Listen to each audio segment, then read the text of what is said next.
Good morning, everybody. It's 6:30 in the morning, the 21st. Was it the 21st? 21st of April, 2025. And I'll start off with the with the date. As you know, it's Easter Monday. And what I did not know, and maybe for certain reasons people don't like to broadcast it, I don't know, is that yesterday was supposedly, kind of the founding father of the present government of Ukraine, Adolf Hitler. So at least these people that are in control over there at the moment. Maybe I should go over this way. Why not? But anyway, in Sweden, they have photos of where people were hanging out swastika flags. So, and Sweden, I would think, is a little bit less Nazistic than a lot of the other countries, such as the Baltic states and Poland. Poland is strange. They practice a lot of Nazism, but they say they're anti-Nazis, but it's really strange. It's what did Juliet say in Romeo and Juliet, what's in a name? So it doesn't matter what you name it, it's what it is. And Jesus even said as much as that. Says, know them by their fruits. That's another way of saying it. Well, how are they acting? Well, they're acting like Nazis. And even Benjamin Netanyahu, who's undeniably a Nazi himself, well, he wasn't talking about Nazism. I don't know what he was talking about at that time. It was some speech he gave in front of Congress a long time ago. And, it's like that expression, if it looks like a duck and acts like a duck and quacks like a duck, well, it must be a duck.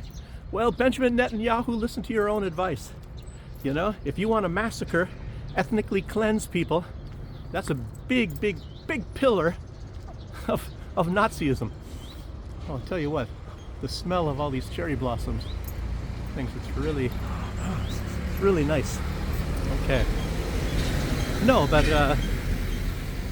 as you know, there was a Easter ceasefire, and I don't think it's on right now, but it was called by Vladimir Putin, and then obviously, Zelensky said, oh yeah, we're in favor of that, and they said, why don't we extend it, why don't we make it longer?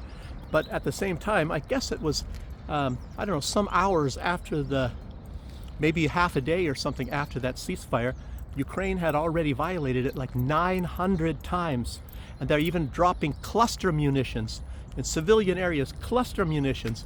And then Zelensky, really quickly, he came out and started saying, Russia's violating it. And even though there's no sirens going off anywhere, not in Kiev or Kharkiv or anywhere, but Russia's violating it. And I don't know if there many people even died or anything on Zelensky's shooting. Look at this. Who is this guy here? Even on houses, I guess it's probably protected. 1886 to 1937 the guy lived. It's in probably Belarusian language, and I can't even read that one. Can't read his name or anything. Anyway, should I go this way? Into the sun? Oh, here we have an Orthodox church apparently over here. Oh, let's say something about churches now too. The Holy Fire, it made it to Moldova. I mentioned that yesterday. The Holy Fire also made it to the Donetsk Republic. So I guess it made it around. And you all know that the EU, for a large extent, is trying to block that. And I don't think it's even a part of the fake church that was created. And it was literally created by the CIA and Nazis. So it was Petro Poroshenko who delighted in bombing children in the Donbass. He came out and admitted that he liked to bomb. But that's part of Ukraine. Well, we're bombing and killing children. But we're nice guys. We're not. But it's like, well, why is it? It's actually not a part of Ukraine. Because there's the wrong people live there. The wrong people have lived there for thousands of years. These people that call themselves Russians. We got to kill them. you know, so it's just more ethnic cleansing, as you all know. Ethnically cleanse those lands for to make way for the master race. You know,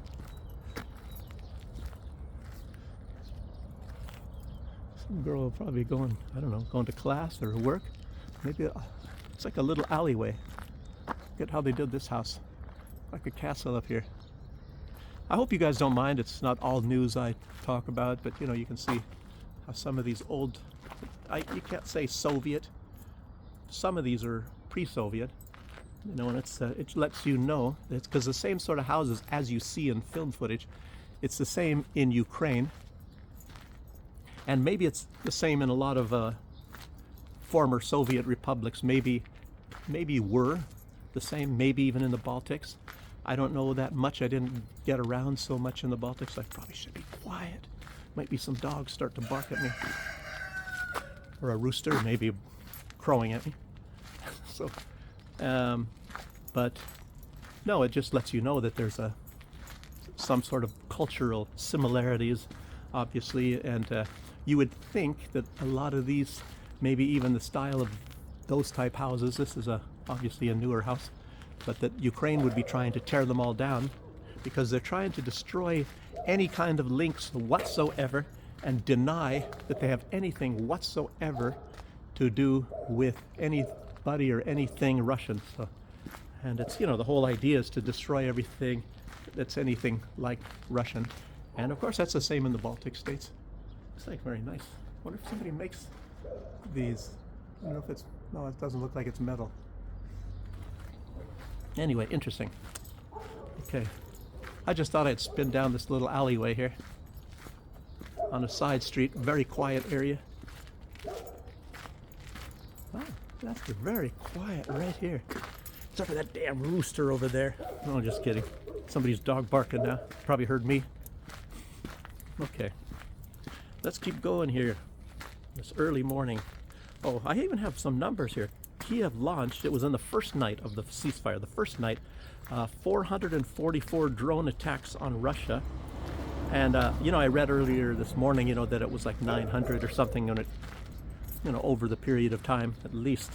And that wasn't even completed then, but it was, somebody had I think it was Peskov, you know, spokesman for Vladimir Putin, for the president, and he said it was over 900 or something at that time. But anyway, when I was reading this, it was the first night they'd launched 444 drone attacks on the Russian army positions and 48 drone attacks on civilian targets. And they didn't talk about any casualties. I don't know if there were any. So, but it's not the same as the United States launching their attacks on Yemen. And I'll get down to that. Okay, Lavrov said, yeah, he was actually on fire yesterday, Sergei Lavrov, and he was saying that the EU wants to officially revive Nazism. I mean, I just told you about these swastika flags hanging on bridges in Sweden, and they had some special, they played in Ukraine, and they were training children to, you know, shoot the weapons, not advanced weapons, but you know, like anti-tank weapons and things like that, and self-defense, as well as you know, other things, and self-defense. And they had they even got it in the footage by accident. It kind of came out where they have these young children wearing Nazi insignia. You know, what is it called? The Reichsadler or something like that. You know, where normally you'd have a swastika, you know, an eagle perched on a round disc or whatever with a swastika in the middle. But they have the identical eagle and all, but inside they have the Ukrainian trident. But it's obviously a Nazi signal, undeniably. And of course, a lot of people they have also over there in Ukraine openly wearing Nazi signals, and they have it on patches in the military. So a lot of time when, what is that? You guys can't see it anyhow. It's just a symbol of Minsk or something. But they tear off the arm patches before, you know, when they leave, because they can't maybe carry the bodies of their dead comrades. So when they have Nazi insignia and all that, they tear them off of their, their arm patches and all with swastikas and things like that, so that Russia can't use that as, to show that to the world. So, because they're trying to deny that they love Nazism. I mean, I'm not talking about all Ukrainians, but there's, as I say, a lot of them over there that are like that. And of course the government, they're admitted Nazis, but they also, we can't talk about that just amongst ourselves. And believe it or not, even, who's this guy that was the top general? Now it's Sersky, but the other guy, wait. I think he's the ambassador to the UK now. But anyway, he's even an admitted Nazi, and he's even more preferable than Sersky, who happens to be a Russian, by the way, fully Russian blood. And a lot of people didn't like him and trust him because of that. But of course, he's been probably doing his duty, trying to kill as many Russians and Ukrainians as he possibly can. They have all these big wave attacks in areas, and of course they're still trying to shovel people into Kursk, even though I guess 97, no, not 97, I think it was like 95, nearly 95% of Kursk has been re-liberated from the Russians. But Ukraine is really, really, really working at trying to hold a ceasefire. I mean a foothold, ceasefire, a foothold in there, and yeah, it's for the most part working. But we were all told that they were encircled and it was going to be over, but it's still not. Ukraine really, really fights to, and they don't care how many people die. I mean, talking about the government, they don't care how many people die, because it's all about, I don't know, you could say Nazi honor, and they don't care about their own people if their people die. And a lot of people are now saying it doesn't have anything to do with territory, but it actually does. But it's mostly, it is to feed the ideology. And I've said that a lot of times, and other people have actually said this as well. And what else did we hear from Lavrov? He said that the coalition of the willing is a feeling of their own superiority. So it's very obvious. Oh, look, some African students probably, or maybe they work here, I don't know. But no, it's like I said, it's all about the support of Nazism. To say we are the powerful, we are the master race. You guys know that. So big portion of that. Look at how much, this is strange. Makes you wonder, all of this land here surrounding this house, they have the fence here. And so what is all of this territory for? This, look at, it's a huge piece. You could practically even build a house here. It's not an empty lot, even here. Maybe there's some power lines that go through here, apparently. And I don't know. But the power lines are up above. But anyway, this is an old house, as you all see. I don't know. You could do something decent here. You could make a nice big walkway here. But like I said, I'm kind of out in the, what do you call it? I mean, it's still Minsk. I don't know if you'd call it a suburb, but it's a lesser developed area. It's like the countryside, but inside of Minsk. Pretty interesting. And a lot of times, see, like this house, for example, look at, it's got a big piece, and you can buy these for not that much money. It's absolutely incredible if you like houses, and it's it's, like I said, it's not bad. It's you probably can't even believe maybe what it would cost. It might be $25,000 for this house and this land in Minsk, and you have a 8-minute walk to the metro station. A lot to be said about this here. I've seen, actually, somebody was spinning through, and I was looking at their thing when I was riding in the metro. They were looking at like houses. I don't even know where. Maybe outside. I don't know if it could even be Brest. It could be on the other side of Minsk. But it's like, I even saw houses on there like $8,000, and I saw like houses that were damaged. You couldn't really live in them, or houses that were really bad out in the countryside, and the prices, it's like you can't even believe it. You can't even believe it. I saw one for $500. It wasn't near Minsk, of course. It maybe is a 2-hour drive from Minsk, but $500. I think it was a part of it had a fire or whatever. Anyway, something happened to the roof, but it was definitely rebuildable. And then there were places there that had like a house had burned down, and it's more towards the center of Minsk. Had a good-sized piece of land to it. You can definitely farm some there. It's not like a farm, but it's a big residential area for farming. I would say, like, it's, I don't know, how would I say this? It's not an acre, maybe not even a half an acre, but a good-sized piece of land. You could put a lot of trees. Maybe you could put 20 or 30 apple trees or something on there, have your house and even a lot of room around, and have your little garden as well at the same time. And that was $1,000, 1,000 US dollars. So you can get some good stuff here. As a matter of fact, there's an African just walked by. I know an African guy here. He's from, what's it? It's somewhere near Ivory Coast in Ghana over there. I can't remember. Different kind of a weird name. You don't hear about that African country very long. But anyway, he's doing real estate here. And I think I'll probably talk to him, interview him for this channel in the near future. I met him, you know, learning Russian. I guess he's not really so much into learning the language here. So anyway, like I said, I probably talk to him. Anyway, let's keep going. Okay, the Easter bombing of Yemen. I was going to talk about Trump.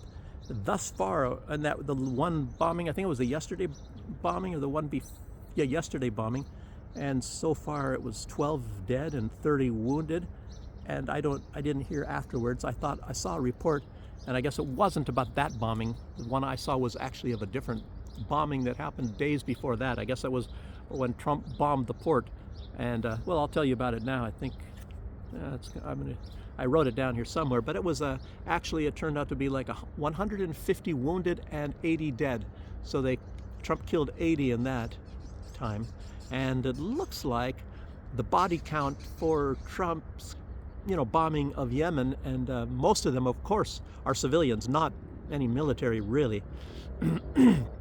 And I think it's up around 500 now. It's maybe as low as 400, but it's definitely not any lower than that. It's not like 300. Because I remember watching. He had one bombing, and it was over 200. I think no, it wasn't one bombing. It was at a certain time, and that was like over a week ago. It was 217, and then since that time, you had the port bombing, which was killed 80, and then this one yesterday, and last night they killed a lot of people too. But it's at least 400. So, and the Houthis, I think, the body count of casualties by them that they caused, I think, is still 5 or less than 5. So, and they put out, one of the people, the military people from Yemen, said that the USS Harry Truman is disabled. They disabled it. I don't know. And I think they have the USS Carl Vinson aircraft carrier there now as well. And I don't know. I don't know. You don't know. But I think, you know, it's a lot more reliable information that you hear from Yemen than you hear from the United States or Ukraine or anything. Even though Trump is far more accurate and far more honest and, you know, truthworthy than Joe Biden's people were. Yes, but let's go a little bit further with that. I guess the one last night, children were playing in, it wasn't in the night. I guess it was because, you know, U.S. is bombing Yemen 24/7.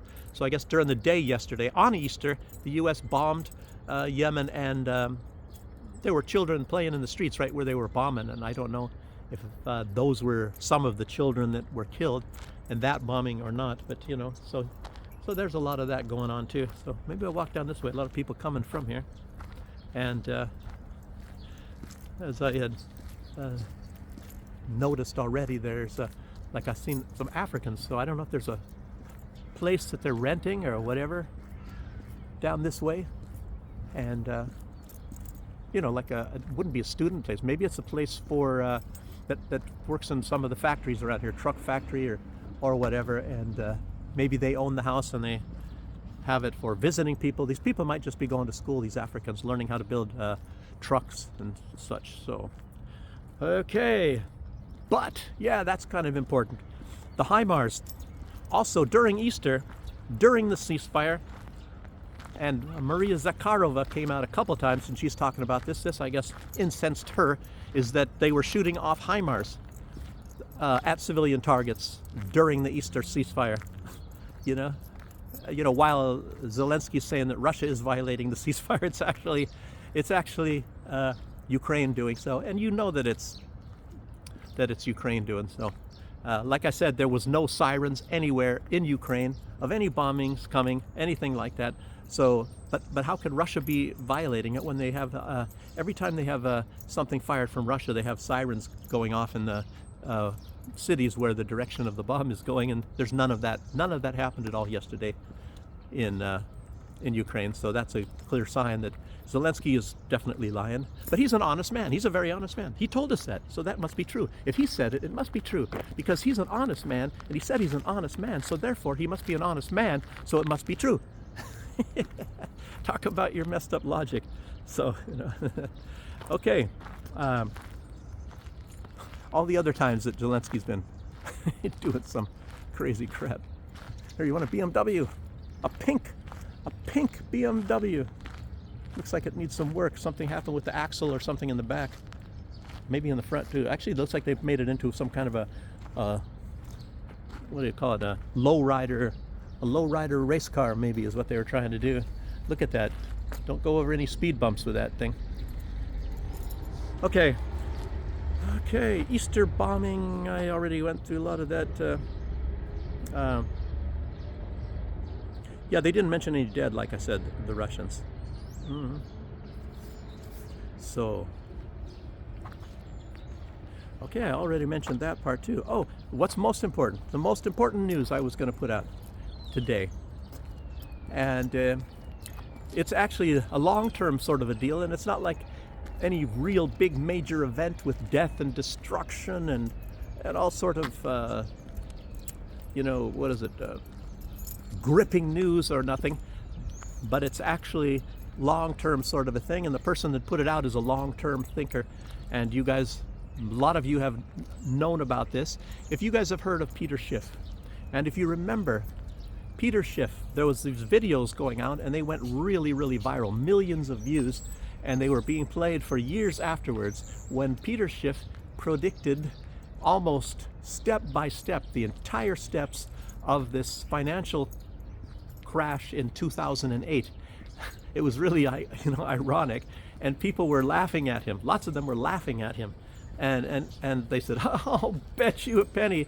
And Peter said, "I'll bet you a lot more than that." He was just firing it right back at them. This was before the crash, and they were saying how great the U.S. economy was, and it's going to be great. They're laughing at him, and they really were. They had him on different shows, and they were laughing at him the whole time. But everything happened almost exactly the way he said it was going to happen. So, the video was called "Peter Schiff Was Right," and it's been taken down and put up many, many times. Though you might find it again, and it's going to be a really old video, probably terrible, terrible quality because it's so old. And maybe it'll have 2 million views, but remember, that one has been taken down many times. Look at this. Looks like you could probably, I don't know if somebody lives here, you could probably, based on the way this place looks, if you want a quiet neighborhood, probably pick this up for a song and a dance. I'll tell you what, the way I feel at the moment, the weather is very nice, the temperature is fantastic, it's very quiet here. Say if you're retired and you have a little nest egg over in the United States or wherever in Europe, and you want to go to a very, very nice place to live, and you're mobile, and you will expect to be mobile for quite some time. For example, like you're not stuck in a walker or a wheelchair or something like that. Say you're retired or whatever, I'll tell you, fantastic to come here, and you want to preserve whatever money you've saved. You're not a super rich person. Say for example, I'm not, what is super rich? Anyway, say you have $150,000. Say you buy a house, something like this. Say you buy it maybe $30,000, $40,000 inside of Minsk. I don't know, depending on where you're going to get it and the house. Say it needs a lot of fixing up, and prices are much higher than they were, I guess, back in about 2020, and of course they've been really going up. A lot of the supplies, they came from foreign places, from Europe and all, but by now a lot of the import substitution, a lot of these things, like for building, there is a lot from Russia, and there are things from Belarus as well, like insulation. I know there's a Belarus one, much, much cheaper than the stuff you get from the West. Yeah, you can buy that sort of a thing and build your house. in a lot of those ways. If you can do it yourself while you're young enough to still do so, you know, you're going to do very well. There's people that made videos in Russia that came from Australia or Canada and places like that, and they're building their houses over there in Russia, and the prices are higher in Russia, so it's actually cheaper to live over here in Belarus. So we get the advantage of getting also less expensive energy. It's maybe a little bit more expensive than Russia, but then again, in Russia there's still a lot of like I said, it's much better than the United States, but there are still corruption and people going around and trying to cheat you a lot more than over here, and the crime rate is higher over in Russia. There's no doubt about that. Over here it's very low, and somebody commits a crime here, and I'll tell you what, the government goes after them. The government will move heaven and earth to go after if somebody was raped or something like that. It's not like in the West, and I've experienced some of these things myself. In the West, say somebody robs you, which happened to us, and a week later we're still trying to get the police to come out, you know, investigate, looking for fingerprints and all, and it was too late. You know, it was too late, so they won't find any fingerprints. Anyway, that's how it is in the West. You know, but over here, you know, they do something right away, and they know that time is critical. Okay, let's keep going. Peter Schiff, I was talking about Peter Schiff.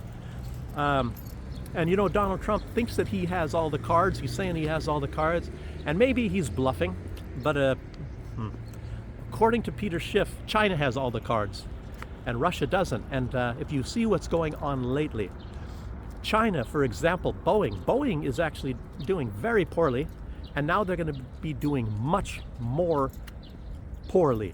China has recently come out and they are building, oh, look at that, nice, I'm seeing it here on the camera.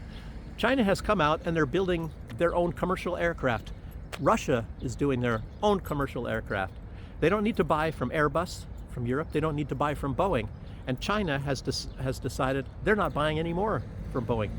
I don't know, but there was a plane that landed in China that they had maybe paid for, apparently, and China sent it back.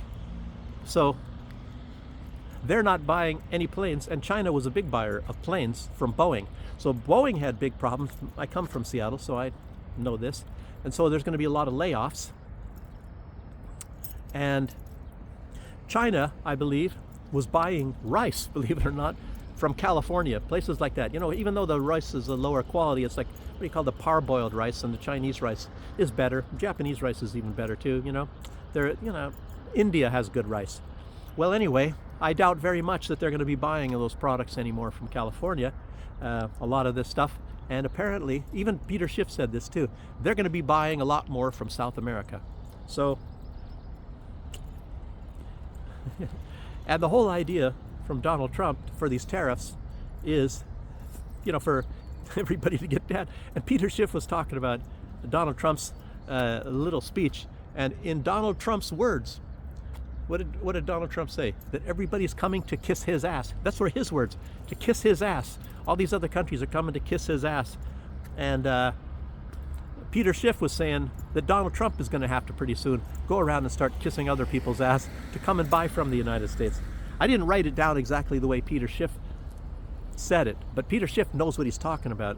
And a little personal thing, Peter Schiff, I was living in St. Vincent and the Grenadines, as you know, but Peter Schiff is normally, I guess, based from, I think, Connecticut, and he has an office in New York as well, and he has, you know, like, you know, he's into gold, and a lot of the, you know, you can invest in gold with him, and you buy the physical gold, and I guess his bank, or where it's held, is in Australia, which is better than American gold. American gold is like, what, 90, what they do if you get the coins, for example, this American Eagle, I think it is 96% gold, and the Australian is 99.9% gold. And, you know, the lowest quality of gold when you buy these 1 ounce coins is American gold. So, and it's like, I don't know, that's a whole nother story, you know, to be talking about that. So, but let's see. He said that the cards that China normally has is they're a surplus nation, that they have the factories, they have the infrastructure, and they have the supply chain. And the U.S. only has people that want to buy stuff, which is also very important, by the way. You got to have customers, and the foreigners that want the dollars. And that's one reason why Trump is really biting his nails and peeing his pants and saying nobody had ever better dare to come up with another world reserve currency against the dollar. Because if that happens, you know, the United States is gone. They're gone. Because it's all based on trust. It's not based on anything. The US dollar. It's not based, I mean, and why, and I just mentioned yesterday, well, how come we haven't heard about this audit of the gold in Fort Knox? Where is that, you know? Makes you wonder if Trump now has a vested interest in faking it. Maybe even Elon Musk. Because if they don't fake it, you know, show a bunch of, maybe that's what they're doing right now. Maybe that's why there's a big delay and we're not hearing about it. Because they need a couple weeks to manufacture something. You know, maybe make it out of wood and spray paint them, you know, in a shiny kind of gold color and pile them all up to make it look like there are huge, huge amounts of gold. I don't know. Makes you really wonder. I tell you what, I don't put anything past anybody anymore.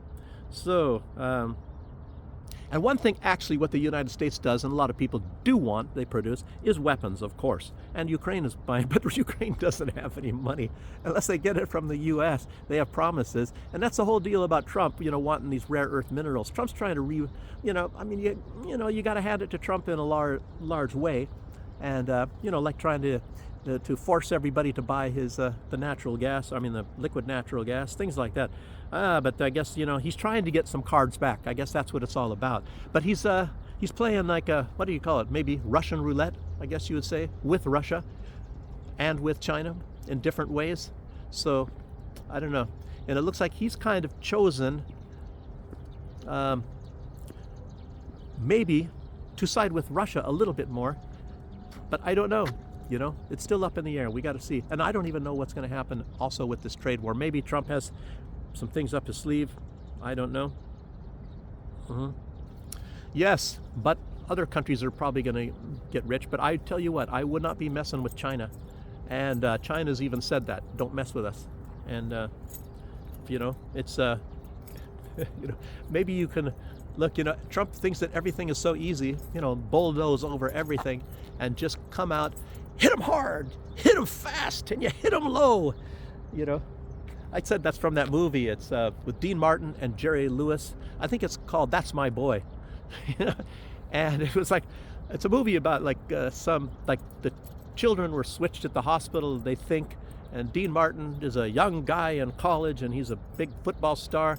And Jerry Lewis is kind of a guy, he's a sickly boy, and his father was a big football star. So they're, and the other, I think the father of Dean Martin is maybe even a sickly, so everybody's thinking, oh, they switched in the hospital. I don't know. That just it's a funny movie. It's a comedy anyway. Hit them fast, you hit them hard, and you hit them low. Anyway, so, okay. I don't know if it's going to work for Trump, you know? You never know. You know, the jury is out. So, anyway, that's all I have to say on this Easter Monday. Easter Monday. Gosh, I don't know.